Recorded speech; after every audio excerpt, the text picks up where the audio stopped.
Podcast vydavateľstva Absint. Príbehy pre 21.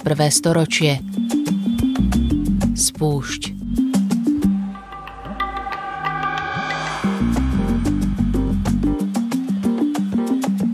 V prvej časti podcastu vydavateľstva Absint som sa s queer aktivistom, novinárom a spisovateľom Marekom Hudecom rozprávala o tom, aký bol večer, ktorý navždy zmenil slovenskú LGBTI plus komunitu, prečo vraždil Juraj K., aj ako si vyberal svoje obete. Hovorili sme o tom, kto sú akceleracionisti, aj ako ovplyvnili myslenie mladého vraha. Nie je to nejaká skupina ľudí na jednom mieste, ale sú to ľudia roztrúsení po celom svete, ktorí rozmýšľajú len nad tým, ako nejakým spôsobom rozvrátiť súčasnú spoločnosť. Vyberajú si na to vlastne rôzne ciele, pri ktorých je šanca, že tým zasiahnu čo najväčší počet ľudí. Dnes sa ponoríme do histórie slovenskej queer komunity. Napokon Marek o nej píše dosť aj vo svojej knihe Spúšť, príbehy o láske a nenávisti, ktorá bude už čoskoro na pultoch kníhkupectiev. Dozviete sa, že už pred viac ako 100 rokmi mnohí vedeli, že homosexualita nie je nejaká choroba, porucha alebo deviácia a bojovali, aby ku queer osobám ľudia s väčšinovou orientáciou tak aj pristupovali. Debatovať budeme aj o tom, že skladba Láska je láska od Lucie Bílej bola pre mnohých viac než len pesnička a že prvé informácie o svojej sexualite mnohí zisťovali z mládežníckych magazínov. Volám sa Kristína Chrenková, som redaktorka Slovenského rozhlasu a toto je podcast vydavateľstva Absint.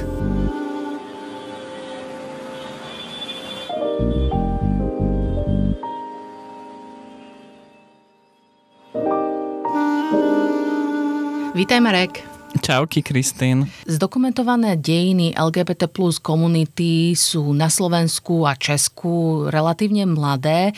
Veľa vieme aj vďaka aktivistovi, o ktorom píšeš aj ty vo svojej knihe. Môžeš povedať teraz trošku viac? Áno, volal sa Imrich Matiáš a vlastne veľa o jeho príbehu, ale vlastne aj všeobecne o queer dejinách na Slovensku vieme iba vďaka tomu, že sa tejto téme dlhodobo venuje historička Jana Jablonická Zezulová a ona vlastne aj pátra po denníkoch Imricha Matiáša. Je to až taká detektívna práca, lebo postupne sa k ním dostáva a postupne ten príbeh skladá a aj vlastne už dlhodobo pracuje na takej monografii o ňom. Som sa naučila na Matiášovom výskume, že nič nie je nemožné a vždycky sa nájde ešte ďalšia nová vec. Takže podľa mňa milión vecí existuje a funguje, len my si ich nepýtame. Proste podľa mňa netreba čakať, že tí ľudia prídu sami, oni neprídu, oni sa aj boja, aj sa hanbia, aj si myslia, že to nie je dostatočne zaujímavé. Ich príbeh, ich výpoveď, ich skúsenosť, lebo tak my sme akože neboli tí aktivisti, alebo neboli sme, ale akože žili tie životy a to je presne dôležité, akože sa popýtať. Imrich Matiáš bol vlastne bratislavský úradník, ktorý sa však narodil v Spišskej Novej Vsi. Právami queer ľudí sa začal zaoberať už veľmi skoro, už ako 22 ročný po prvej svetovej vojne, kde teda musel byť vojakom. Keď proste máš silnú potrebu vytvoriť bezpečné miesto pre ľudí ako si ty, čo to pre tých ľudí znamená, ako to začne žiť, ako sa tam presne vytvorí tá rodina. Lebo toto rezonovalo aj v tom medzivojnovom hnutí. Oni si v Prahe založili spolok, ktorý sa volal Přátelství a oni tam mali proste, že prečo si ho založili. To bol komunitný spolok, on nemal politické snahy, na to boli tam ten časopis a iné spolky, alebo teda iný spolok. A ten spolok priateľstvo v podstate bolo o tom, že byť spolu, urobiť si karneval, ísť niekam na exkurziu. Počas neskôr druhej svetovej vojny sa snažil zabrániť aj deportáciám svojich kamarátov. Po vojne zas bol vypočúvaný, písal listy na úrady a ministerstva v 50. rokoch, aby nejakým spôsobom sa zasadil o dekriminalizáciu homosexuality a podarilo sa to vlastne až v roku 1961, keď ako keby vláda vypočula odborníkov, neurológov a sociológov, ktorí teda presadzovali odtrestnenie na základe vlastne ich výskumov. Vieš povedať niečo aj viacej k tomu jeho príbehu, pretože ty to spomínaš v tej svojej knihe Spúšť, že ten jeho príbeh vlastne skončil tragicky. Z toho aj trochu usudzujem, že možno ten jeho celoživotný boj za za práva LGBT plus ľudí bol síce do nejakej miery aj úspešný, ale zároveň asi sa nepodarilo sňať predsudky, ktoré sa s queer ľuďmi spájajú. Pre neho bolo veľmi ťažké, že v období socializmu bol ako keby aj vypočúvaný, ťažko sa to podpísalo na jeho zdraví a minimálne z toho, čo vieme, tak tá jeho vlastne nálada alebo tá ochota vôbec ďalej ako keby bojovať sa vlastne akože zmenšovala, alebo teda, že bolo to pre neho veľmi ako keby náročné.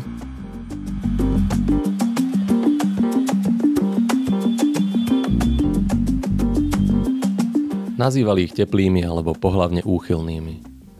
V čase Habsburskej monarchie, ale aj po prvej svetovej vojne a vzniku Československej republiky bola homosexualita na našom území zakázaná. Trestný zákon z čias monarchie definoval intimný styk osôb rovnakého pohlavia ako smilstvo proti prírode. Queer ľudia boli aj na začiatku 20. storočia vnímaní ako zvláštny úkaz, hriech alebo choroba a hrozilo im väzenie. Médiá o nich vyhľadávali škandály, vo veľkých mestách pôsobili skupiny mladíkov, ktorí vyhľadávali homosexuálne obete a keď si niektorú vytipovali, začali ju vydierať, aby za utajenie informácií o jej orientácii získali rôzne výhody, predovšetkým peniaze. Nie všetci to uniesli. Báli sa, že prídu o prácu a budú vylúčení. Podobné prípady sa často končili samovraždou. Na Slovensku zákon postihoval skôr mužov. Blízke priateľstvá medzi ženami sa v spoločnosti nebrali príliš vážne. Dejiny queer ľudí na území Slovenska zmapovala historička Jana Jablonická-Zezulová, najmä v materiáloch k rozsiahlej výstave Loading Love. Jej súčasťou bola časová os s kópiami najstarších dokumentov so správami o gejoch a lesbách nájdených v archívoch či súkromných zbierkach. Na prelome 19. a 20. storočia sa aj na našom území začali ozývať hlasy požadujúce legalizáciu homosexuality. Najčastejšie patrili lekárom, ktorí tvrdili, že ju treba liečiť a nie trestať. Iba raz sa do debaty zapojil človek, ktorý sa o svojej identite nebál hovoriť verejne. Bol to básnik Jiří Karásek z Lvovic. V roku 1895 sa verejne zastal dramatika Oscara Wilda, ktorého britské súdy za homosexuálny styk odsúdili na väzenie. O kauze vtedy v hanlivom duchu písala aj česká tlač. Karásek s kolegom Arnoštom Procházkom venovali jedno celé číslo svojho časopisu Moderní reví pokrokovým článkom a presviečaniu, že so sexualitou sa človek rodí, homosexualita nie je choroba a nemala by sa trestať. Obdobie Československej republiky bolo k životu queer ľudí o čosi otvorenejšie. Hlavne preto, že jej predstavitelia sa v ústave zaviazali chrániť práva všetkých menšín, aj keď v tomto prípade sa mysleli hlavne tie národnostné. V roku 1931 začal v Prahe vychádzať časopis Hlas sexuálnej menšiny, LGBTI plus ľudia sa začali viac spoznávať a pravidelne stretávať, vysvetľuje Jana. Vydávať časopis Hlas sexuálnej menšiny bolo ťažké. Redakcia neustále vyzývala ľudí, aby si ho objednávali, vyjadrili mu podporu, sľubovali, že ho môžu posielať anonymne v obálke. Apelovali na vládu, aby sa prihlásila k hodnotám spomenutým v ústave, aby legalizovala homosexualitu a vzdala sa tak paragrafu, ktorý pred verejnosťou predstavovali ako prežitok starých čias. Okrem časopisu, ktorý mal skôr aktivistickú funkciu, existovali aj neformálnejšie spolky pre queer ľudí. Začali sa stretávať a nachádzať si svoje prvé bezpečné miesta. V medzivojnovom období vzniklo napríklad osvietové a spoločenské združenie Přátelství, ktorého cieľom bolo organizovať komunitné akcie, karnevaly či prednášky. K jeho členstvu často patrili queer ľudia, ktorí pre svoju inakosť prišli o rodinu a hľadali si novú. Jana v ňom vidí paralely s teplárňou. Tieto spolky mali totiž rovnaký cieľ – tvoriť priateľské miesta. V Prahe existoval napríklad klub Batex, kde organizovali bály, večierky a maškárne plesy, na ktorých vystupovali aj muži s parochňami, v ženských šatách a s líčením. V roku 1924 vyšla v Československu prvá publikácia písaná autorom, ktorý sa verejne identifikoval ako gej. František Jelínek chcel v knihe Homosexualita ve svietle viedy podať historický prehľad života gejov a lezieb a opis vtedajších pomerov. Zaoberal sa napríklad pokusmi o liečbu sexuality, názormi cirkví či častými prípadmi vydierania. Chcel prispieť aj do debaty k dekriminalizácii homosexuality. Problém stejnopohlavní lásky vyžaduje konečne iš dôrazne, abychom ho neodstrkovali stranou klopíce cudne zraky.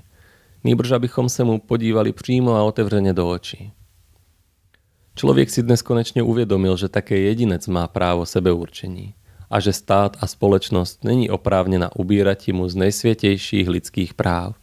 Právo milovati podľa svojej prirozenosti. Spomenul si teda, že k tomu otresneniu napokon teda došlo v 60. rokoch, v roku 1961, ak sa nemýlim. Čo to teda konkrétne znamenalo pre československých queer ľudí? Že zaujíma ma, že či naozaj v tej dobe prišlo k takému uvoľneniu, ako to bolo aj v iných častiach tej spoločnosti, alebo to bolo možno len tak v úvodzovkách na papieri? Z toho, čo vieme, dá sa povedať, že to bolo skôr iba na papieri v zmysle tom, že túto zmenu väčšinová spoločnosť veľmi vlastne ani nevnímala. Pre mnohých homosexualita zostala vlastne zločinom. Dobová tlač o nej výlučne písala iba o veci nejakých súdnych procesov, škandálov, žiadosti o rozvod. Queer ľudia boli stále nútení žiť nejaké dvojaké životy.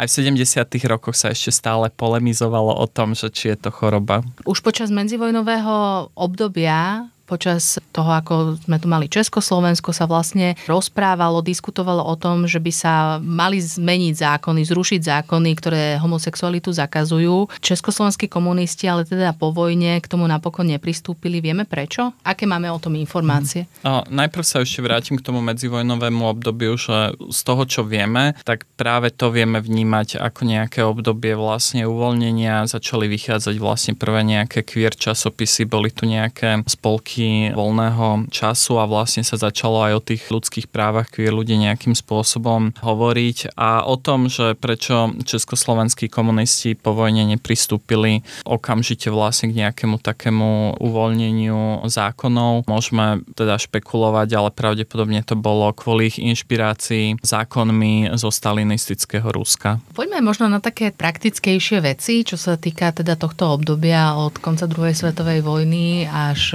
de facto do tých moderných dejín, keď už sme boli aj samostatné Slovensko. Marek, ako sa vlastne kedysi queer ľudia zoznamovali? Ty si v knihe napríklad spomínal také letmé pohľady do výkladu, kde teda sa zastavia dvaja ľudia pred výkladom a vyzerá, že sa pozerajú obidvaja na ten tovar, ale jeden dotyčný pozerá cez to sklo na toho druhého a naopak. Čo ešte teda bolo v tomto čase bežné? V tom čase sa vlastne veľa queer ľudí stretávalo skôr tak akože súkromne po bytoch rôznych ako keby známych, o ktorých sa teda vedelo, že sú queer, ale boli vlastne aj rôzne ako keby kaviárne a také verejné miesta, kde sa mohli ako keby stretávať vlastne tak nejakým neoficiálnym spôsobom. Napríklad na Šafárikovom námestí bol podnik Kazačok. Hovorí sa ešte o tzv. Ružovom trojuholníku, čo boli také 3 verejné záchody s cípmi na námestí SNP, na Šafárikovom námestí a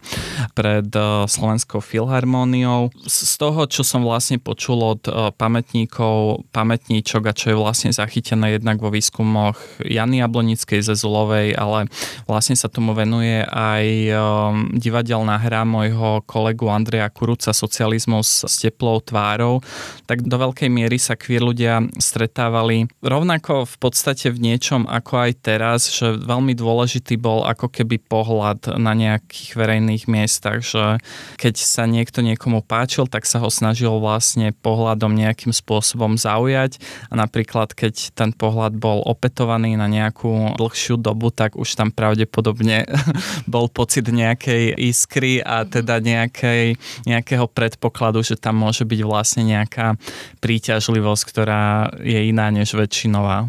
To je zaujímavé, že keďže ste dosť závislí práve od toho pohľadu, že teda ste v tej nejakej menšine a tak ďalej, tak že vlastne zostáva tam tá romantika, ktorá práve pri tých heterosexuálnych zoznamovaniach podľa mňa veľmi často už vyprchala, lebo je to jednoduchšie. Tak ale určite aj vy máte nejaké iské. Akým spôsobom? Tak určite môžeš, áno, Kristín. Akože určite áno, ale pamätám si, ako mi jeden známy Španiel hovoril, že bol rozčarovaný z toho, že keď bol heterosexuál a teda stretol na obchodnej nejaké dievča, ktoré sa mu páčilo, že bolo pre tú ženu Slovenku absolútne nepochopiteľné, že ju vlastne zastavil na ulici a snažil sa jej prihovoriť a že to je také akože na Slovensku také menej bežné ako napríklad v Španielsku, kde sa mi veľmi často stávalo, že keby som chcela, tak sa absolútne bez problémov zoznámiť na ulici alebo v bare, lebo ľudia sú jednoducho zhovorčivejší v mnohých iných krajinách. Záleží asi na tej sociálnej situácii, že možno keby ma niekto zastavil na ulici, tak by mi to tiež prišlo trochu invazívne, ale napríklad by som to prirovnal k zoznamovaniu zmenil sa v kluboch, kde vlastne tiež to prebieha podobne tým ako keby pohľadom medzi neznámymi ľuďmi, že vlastne tancujete v dave a vlastne keď sa vám stretnú pohľady, tak vtedy tam cítite tú iskru a vlastne sa začnete možno nejak zbližovať. Kedysi som počul veľmi pekné prirovnanie na to, že akoby zoznamovanie malo vyzerať, že je to vlastne ako keby taký tanec, kde vždy jeden človek spraví krok a potom ten druhý by mal tiež spraviť nejaký krok a že by sa to malo vlastne takto pekne striedať a vtedy vlastne ľudia vedia, že niečo medzi nimi prebieha. Vieš, ale ja som rozmýšľala, že či sa to vôbec v tých časoch naozaj vedelo o tých ľuďoch, že sú queer, že či sa to šepkalo, alebo pri väčšine prípadov, či mali obyčajní ľudia šancu zistiť, o koho ide, akú má orientáciu, alebo prečo je sám. Tak jasné, že na jednej strane sa možno niečo tušilo, alebo sa to tušilo v nejakej bubline. Na strane druhej nemám pocit, že by to niekto o sebe chcel v tej dobe socializmu nejak veľmi hlasno vyjadrovať a nejak veľmi verejne, pretože stále sa vlastne podľa mňa tí ľudia do veľkej miery cítili ako keby osamelo. Stále totiž vlastne nachádzali informácie o tom, že sú nejakým spôsobom zlí, chorí, že nepatria vlastne do tej spoločnosti a podľa mňa určite veľmi silno cítili nejakú vyčlenenosť. Muselo byť ťažké v tom čase nejak pochopiť, sám sebe uchopiť, že nie som chorý, ja som proste takýto, že ako keby oddeliť to svoje ja a to svoje osobné prežívanie od toho, čo mne vyhlasujú úrady, spoločnosť. To muselo byť veľmi ťažké na prežívanie, lebo teraz máme tie informácie a keď vieš, že si gej, lesba, transrodový človek alebo ktokoľvek iný, tak vieš si to možno dohľadať, vieš sa nejak pochopiť, ale že muselo byť aj veľmi zložité vôbec pochopiť, že možno nie som ani len gej, nie som lesba, ale som ešte niekto iný, vieš? Áno. Že určite to bolo veľmi ťažké, čo vlastne vieme aj z príbehov ľudí, ktorí si prešli nejakým spôsobom averznej terapie a teda boli nejakým spôsobom vlastne aj sami vnútorne vlastne presvedčení o tom, že nie sú v poriadku. V knihe mám napríklad príbeh pána, ktorý v 80. rokoch si takouto liečbou vlastne prešiel. Poslali ho na tú liečbu rodičia a musel vlastne 3-krát denne brať neuroleptika. To sú také lieky, ktoré sa podávali aj alkoholikom a mali v pacientovi vyvolávať odpor a ho vlastne nejakým spôsobom oblbovať. Mal si navodzovať pri terapii pocity hanby a potom si predstavovať sex s opačným pohlavím. Namiesto liečby z toho však začal mať vlastne silné úzkosti. Psychiatri ho naopak upokojovali, že je to vlastne v poriadku a že iba súčasť liečby.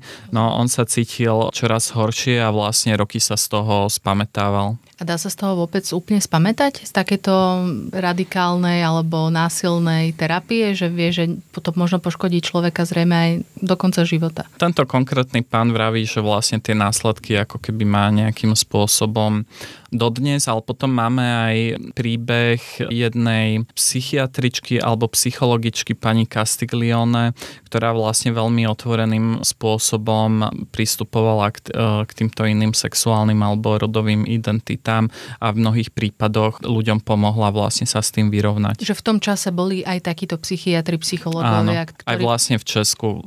Pán, ktorý si prešiel touto averznou liečbou, tak potom nastúpil vlastne potom ešte na nejaké iné psychiatrické oddelenie v Česku a tam už ten prístup bol ako keby otvorenejší. V tvojej knihe ma zaujalo aj ako si opisoval notoricky známu skladbu od Lucie Bílej Láska je láska. Čo táto pesnička znamenala pre ľudí v Československu a na Slovensku v 90. rokoch? Láska je láska, když chodí kluci s klukama. Spomínajú jeden banskobystrický aktivista Milan Zvada, pre ktorého tá pieseň bola veľmi dôležitou v tom, že sa v nej práve spieva, že je vlastne úplne OK, keď chodí kluci s klukama a holky s holkama. A dal si to vlastne vtedy aj na tričko a nejakým spôsobom mu to dávalo pocit, že to, čo cíti, je vlastne úplne OK. Ale vlastne myslím si, že podobne ako mnohí iní, že vlastne aj ja keď som vyrastal a nemal som v popkultúre nejaké také pozitívne alebo vôbec aj viditeľné príklady nejakých queer vzťahov alebo queer ľudí, tak často som si to aj vlastne sám v tom našiel alebo som si to vlastne nejakým spôsobom dotvoril. Si pamätám, že som veľmi intenzívne prežíval, keď sa Harry Potter so svojím kamarátom Ronom Weasleym pohádali v 4. knihe a prišlo mi to, že sa spolu pohádali tak, ako by sa pohádali vlastne nejakí partneri vo vzťahu. Ja som Harryho Pottera čítaval dosť tak cyklicky, že podľa mňa všetky knihy som aspoň 20 krát prečítal a vždy som sa tešil práve na túto 1/4 časť, sa uzmierujú potom. A keď si vyrastal, tak si vnímal Albusa Dumbledora ako queer postavu? Nie, lebo bolo síce veľmi dôležité, že autorka ho vtedy označila ako geja. Zároveň si treba povedať aj to, že dnes sa autorka tejto knihy vyznačuje veľmi transfobnými vyjadreniami a je to úplne neakceptovateľné. Opakovane, no. Hej, ale na druhej strane ani v tých knihách nejakým spôsobom nerozvíjala nejaké queer vzťahy, ani vlastne ten Dumbledore nemal nejakú významnejšiu romancu. Bolo to iba tak povedané v podstate na okraj.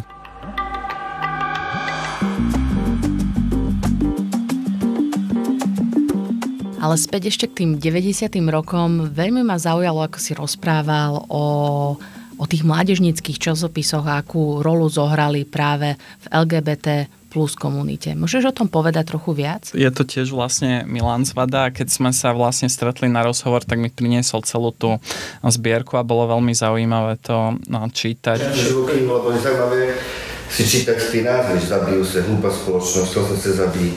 Hej. Cítim sa mám že tam už transrodové témy boli, vieš, a také podporné, si veľakrát sú takí spojenci. A že tam neboli také, že hateful, vieš, články tam nemáme. No mal som zaujímavú otázku od mladého človeka, že a to tam vtedy akože nikto nehejtoval, že vieš, ako keď teraz vidia, hej, že republika toto, že a my sme sa skôr, no nie, a že prečo? No preto, lebo informačný priestor, keď nebol internet. Keď o tých 90. rokoch uvažujem, tak určite to z môjho pohľadu nebola doba, kedy by bolo veľa tej pozitívnej queer reprezentácie a že je super, že niekde v tom čase už bol ponúknutý takýto slobodný priestor. Ono sa tá rubrika aj volala, že gej hovorí. A keď si čítal tie ústrižky, tak tie rady od tých psychológov alebo tej redakcie boli relevantné? Myslím, že to nebolo, že niečo niekto napísal a na to reagoval psychológ, iba to bolo také, že niekto tam mohol napísať vlastne svoj príbeh a ten uverejnili, hej? To je podľa mňa tiež úžasné, že fakt v 90. rokoch a ešte jedna vec, predsa len musím to ešte spomenúť, totálne ma dostalo, ako si tam písal, že na Slovensku alebo v Československu, aj keď v Česku je queer ľuďom uznaných o mnoho viacej práv ako na Slovensku, ale keď zoberieme, že Československo alebo potom neskôr Slovensko, že my sme mali o mnoho viac možno takých kadejakých queer klubov, ako je tomu dneska. To je ako tiež veľmi zaujímavý aspekt, o ktorom sa veľmi nerozpráva. Ono, asi si to treba zobrať v tom dobovom kontexte, že vlastne prišla dnešná revolúcia a s ňou uvoľnenie vo všetkých smeroch. Zároveň už, ako som spomínal, v roku 1990 bola homosexualita vyškrtnutá zo zoznamu chorôb Svetovej zdravotníckej organizácie. Ten deň 17. maj si vlastne dnes pripomíname pod skratkou IDAHOBIT, akože deň proti homofóbii, transfóbii a iným formám queerfóbie. A pre mnohých ľudí to znamenalo, že môžu byť sami sebou v rôznych ako keby ohľadoch. Vznikali prvé vlastne nejaké aktivistické organizácie, prvé protesty, prvé kluby a ten pocit tej slobody a tej radosti bol asi veľmi silný, hoci stále to samozrejme nebolo ako keby ideálne, ale podľa mňa aj z toho, čo som sa s queer aktivistami a aktivistkami z toho obdobia rozprával, tak mnohí vlastne cítili nádej v tú zmenu a cítili, že sa ich život nejakým spôsobom môže zlepšiť. Na začiatku sme hovorili o Imrichovi Matiášovi ako o prvom slovenskom queer aktivistovi. Poznáme možno aj ďalších, alebo možno vieme už dnes, keď sa spätne pozeráme na dejiny a záznamy a máme kadejaké dokumenty, listiny z spomienky k dispozícii, že ktorí ľudia napríklad aj na československej scéne boli queer? Tak vlastne v tých 90. rokoch vznikli dve dôležité organizácie. Jedna sa volala Ganymedes a druhá bola Muzeon. Pričom Muzeon založila Hanna Fábri, ktorá je dodnes istým spôsobom ešte vlastne v aktivizme aktívna. A Ganymedes založili partneri Marian Vojtek a Ivan Požgaj. Vlastne okolo toho roku 2000 sa pokúšali presadiť aj u nás registrované partnerstva, čo vlastne vyústilo v takú prvú vyostrenejšiu parlamentnú debatu, kde odzneli veľmi ako keby silne nenávisné prejavy, ktoré sa opakujú ako keby až dodnes. Mne inak v tejto súvislosti často tak nápadne, že či je vlastne vhodné riešiť, že kto je queer, kto nie je queer, pokiaľ to ten človek nehovorí sám alebo nerieši to sám otvorene na verejnosti. A druhá vec je, že či by sme to vlastne v súvislosti s historickými postavami, s nejakými osobnosťami mali riešiť, že či je to vlastne nejaká podstatná informácia pre náš život, ale určite to má viacero rovín. Ako to vidíš ty? Ono by to vlastne podstatné vôbec nemuselo byť. A podľa mňa aktivizmus smeruje k tomu, že tie označenia už vlastne nebudeme potrebovať. Ale na strane druhej tie označenia vznikli preto, aby definovali nejaký typ prežívania, ktorý je nejakým spôsobom neviditeľný a nejakým spôsobom diskriminovaný. Ten aktivizmus by mal teda smerovať k tomu, aby tieto nespravodlivosti nejakým spôsobom skončili a v tom momente to už nemusíme prezývať nejakými špeciálnymi pojmami, pretože budeme mať všetci vlastne rovnaké práva a bude to vlastne hociaká queerness bude vnímaná ako bežná súčasť nášho života. To je vlastne inak podobne ako aj boji o zrovnoprávnenie žien, že keby sme túto rovnoprávnosť mali, tak sa o tom nemusíme rozprávať, nemusíme mať žiaden možno feminizmus a vlastne kým tu tie rovnaké práva nemáme všetci, tak dovtedy sa musíme o tom rozprávať, dovtedy by sme mali na to upozorňovať.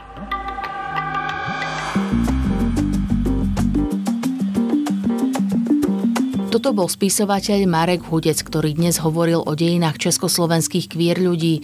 Počúvali ste podcast vydavateľstva Absint Spúšť, v ktorom sme sa dnes rozprávali o dejinách československej LGBTI plus komunity, prečo sa queer osoby často cítili na Slovensku bezpečnejšie v 90. rokoch ako teraz a čo viedlo k vražde dvoch mladých ľudí v klube Tepláreň.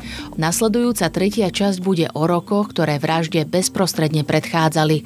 Od mikrofónu vás zdraví redaktorka Slovenského rozhlasu Kristýna Chrenková. Počujeme sa o týždeň.